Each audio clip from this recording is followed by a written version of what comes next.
Hello viewer, সবাইকে স্বাগতম জানাই টেক নিউজ 365 ইউটিউব চ্যানেলে। প্রতিবারের মতোই নতুন আরেকটি ভিডিও নিয়ে উপস্থিত হয়েছি আমরা আপনাদের মাঝে। আমরা বর্তমানে টেক নিউজ 365 ইউটিউব চ্যানেলে মাইক্রোসফট অফিস 2019 উপর একটি সিরিজ পরিচালিত করছিলাম। সেই সিরিজের আজকে আমাদের এই ভিডিওটি হচ্ছে তার অষ্টম পর্ব। সেই অষ্টম পর্বের মধ্যে আমরা আপনাদের উদ্দেশ্যে মাইক্রোসফট অফিস ওয়ার্ড ডকুমেন্টের উপর ভিত্তি করে কিভাবে একটি প্যারাগ্রাফের মধ্যে একটি লাইন থেকে আরেকটি লাইনের স্পেস আপনি বৃদ্ধি করবেন সেই সম্পর্কেই ধারণা দেওয়ার চেষ্টা করব। আর এক্ষেত্রে অনেক সময় আমাদের ডকুমেন্টের মধ্যে যে প্যারাগ্রাফগুলো থাকে সেই প্যারাগ্রাফের একটি লাইন থেকে আরেকটি লাইনের স্পেসটুকু অনেক সময় বৃদ্ধি করার বা কমানোর জন্য প্রয়োজন পড়ে। Please do the subscribe and hit the bell icon. এবং এই ছোট্ট কাজটি কিভাবে করতে হয় সেটি আমরা এখন দেখে নেওয়ার চেষ্টা করব। আর তাই আমরা আগে থেকেই একটি ল্যাব ফাইল আপনাদের জন্য তৈরি করে রেখেছিলাম। এখন আমি সেই ল্যাব ফাইলটি আপনাদের সামনে ওপেন করছি। এটি আমাদের আগে থেকে তৈরিকৃত একটি ল্যাব ফাইল। এই ল্যাব ফাইলের মধ্যে আমরা দেখতে পাচ্ছি কিছু প্যারাগ্রাফ লেখা আছে। এই প্যারাগ্রাফের মধ্যে যে লাইনগুলো লেখা আছে সেই লাইনের একটি লাইন থেকে আরেকটি লাইনের মধ্যে আমরা তার ডিস্টেন্সটুকু বাড়াতে চাই।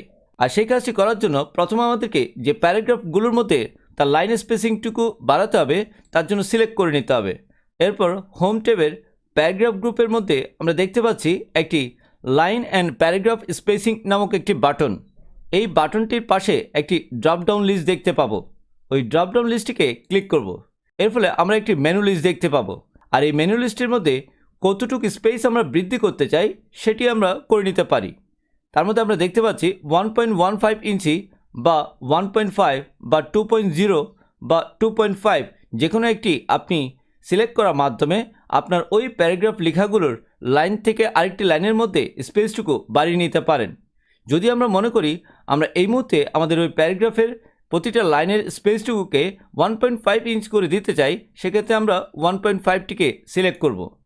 আর এইভাবেই একটি ওয়ার্ড ডকুমেন্টের আপনার প্রতিটা লেখার মধ্যে স্পেসটুকুকে আপনার মতো করে কাস্টমাইজ করে নিতে পারেন। আমরা চেষ্টা করেছি আজকের ভিডিওটির মাধ্যমে একটি ওয়ার্ড ডকুমেন্টের কীভাবে লাইন স্পেসিং বৃদ্ধি করতে হয় তার পদ্ধতিটুকু আপনাদের সামনে উপস্থাপন করার। আর এইভাবেই আমরা এই সিরিজের প্রত্যেকটি পর্বের মাধ্যমে ছোট ছোট কাজগুলো নিয়ে আপনাদেরকে ওয়ার্ড ডকুমেন্টকে কীভাবে বিভিন্নভাবে পরিচালনা করা যায় সেই পদ্ধতিগুলোই দেখানোর চেষ্টা করব।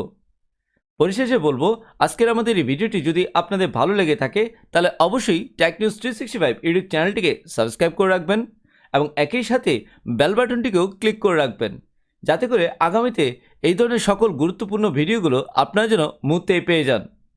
আজকে এইটুকুই রাখলাম। সবাই ভালো থাকবেন। ধন্যবাদ। Thank you for watching this videos.